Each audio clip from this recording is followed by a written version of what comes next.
right, my people, good morning, good afternoon, good evening, depending on where you are hearing us from. Now I can hit my chest and tell you that I have a father in Yoruba land. And I know who that man is. His name is Pa Adebanjo. He's my father. Because I can call a truthful man father. I can't call liars father. No way. Now let me tell you, even as Tinubu is now, sworn in as selected president, this man insists on his ground. He's not shifting ground because Tinubu can give him money. He's not shifting ground because Tinubu now has authority. No, he is standing his ground, and I want you to hear him out. If we have his type 7 in Nigeria, I know Nigeria will be okay. But because every other person takes bribe, changes words, does a lot of hanky-panky with Nigerian lives. Well, let me release the video so that you hear the latest interview of Adebanjo. Thank you. But because he won the election, free and fair, we supported him. But Babangida was. What Babangida did for us at that time is what Mahmoud has done for us at this time. That's why I say we have not learned the lessons. To allow vote to count. Let the voters vote count. And that's why we are still in this trouble. But that's why I say the battle continues until we allow votes to count and the electorate to enjoy the fruit of the vote. Adebanjo, thank you very much indeed for your insights tonight. The military incursion into our democratic journey slowed us down in no small measure. Talk to us about how we can refine this experience, this history, this part of our democratic history, right, to actually enjoy the dividends of democracy. The military incursion is always an aberration. The better we forget about the military regime, the better. The military incursion is the problem we are still solving today. They put on aside what's the democratic principles of the country. No rule of law, no democracy, things are done by fiat, no respect for personality, and all that. So, but by the time they came back and said they are going back to the barracks, that was what brought Nadeko in. That we are going back to the barracks, go back to the barracks with the constitution you imposed on us. The constitution we are fighting on now is not our constitution. It is not the constitution we had at independence. The one that was endorsed by Awolowo, Azikwe, and Savannah. That one was truncated in 1966 by the military. And we are still on it today. That was why, by the time we are going to do 1999 election, FNF refused to take part. And Bob Salam had to convince our leader then, Senator Abraham, to take part because they can't afford any election at that time without the Yoruba taking part. As a matter of fact, by the law of the military at that time, the Alliance for Democracy under which platform we contested the election was not qualified to be registered because they have to be registered all over the country and we haven't got the money. Salam told them, go and register Alliance for Democracy if you don't want trouble. That was why we are registered. And when we are registered, and like we said, there must be a change of the constitution before we go to the election. Because we don't believe that these people will change the constitution after the military is in there. Absalom is still alive. He says he's not going to wait for that. When you go back to a civilian regime, you do your change of the constitution to democratic principle. Because the military constitution imposed on us was unitary, with all the diversity of religion and ethnicity in the country. All right, Chief Adebanjo, sorry to cut in there very quickly. I believe you listened to President Tinubu's speech today. I wonder what impressions that left you with. I didn't listen. You didn't? Okay, great. I didn't listen to his speech. Tell me. Right. Let me just take paragraph 13, just to address the points that you made earlier, that we're still fighting for the integrity of the electoral process. He said, those who cannot endure and accept the pain of defeat in elections do not deserve the joy of victory when it is their turn to triumph. Above all, those who disagree with the outcome of the elections are taking full advantage of the constitutional provisions to seek redress. What's your understanding of that point? Is it making some kind of veiled, statement to those who are not satisfied with the outcome of the election that they say was more or less rigged?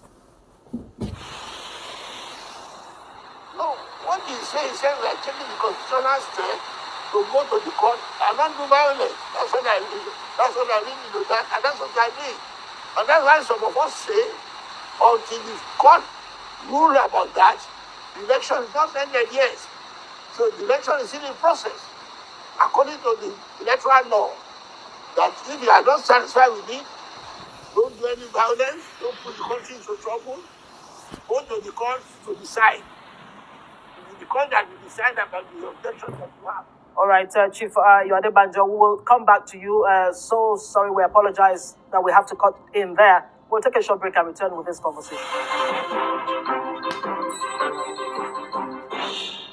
All right, welcome back. Our guest is Chief Adebanjo. We're speaking with him before we went on that break, part of NADECO.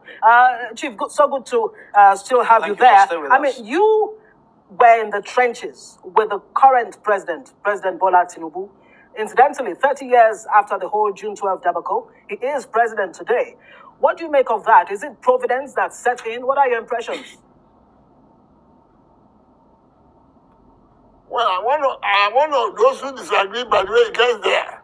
If he gets there fair and square, I will have been very happy. Because it was through me that God made him the governor of Lagos State. But I don't believe in an election that's not free and fair. That is not the problem. He's a capable young man. If not, I would have made him the governor.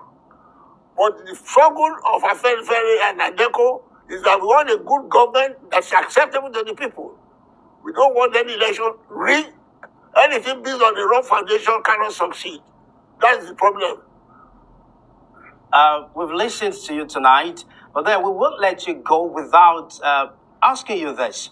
Now that we have the democracy that we have been clamoring for, perhaps the next popular call is a call for true federalism. So how then can we talk us through how we can make this democracy a true federalism?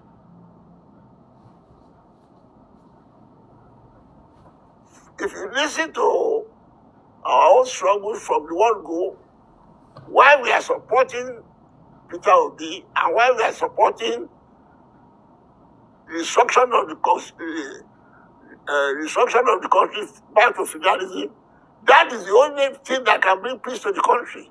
It's on that basis that people like Bola Tinubu, Shoshoba came into office.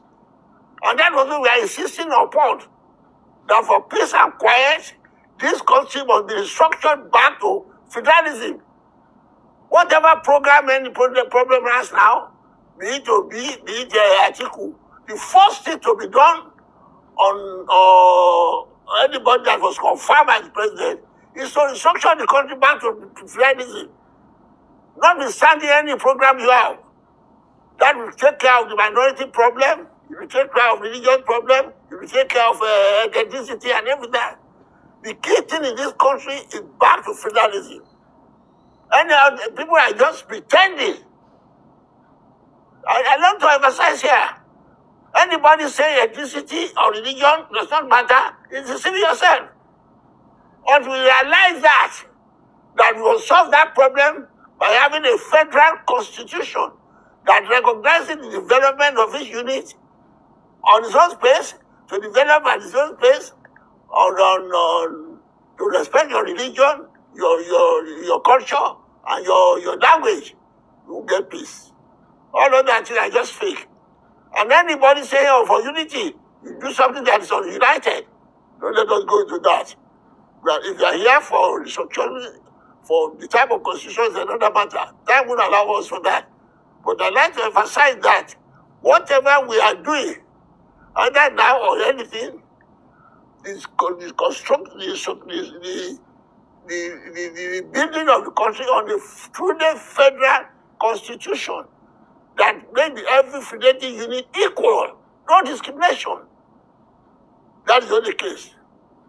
Right, Back to federalism, right. That is the solution to Great place to leave it. Chief Adebanjo, thank you so much for joining us on Newsnight today. You see, the man is a rare gem. Hardly will you see a man that will stand his ground, even when it seems that every other person have moved from his path. This is the man of the day, the man of the year. God will grant him peace. He will continue to enjoy peace of the Lord. He will continue to enjoy promotion and the protection of the Lord. Because he's a child of God. That is what you call a father, elder statesman. Not people in the southeast, the so-called Ohanes and Igbo, that will collect bribes and start changing and, doing blah, blah, blah, blah, as if we are fools. We are seeing we are not fools. All right? But Adebanjo, God has already blessed you. And I pray he will continue to be with you and grant you, in fact, the desire of your very heart. Thank you very much, my people on this channel. God bless you.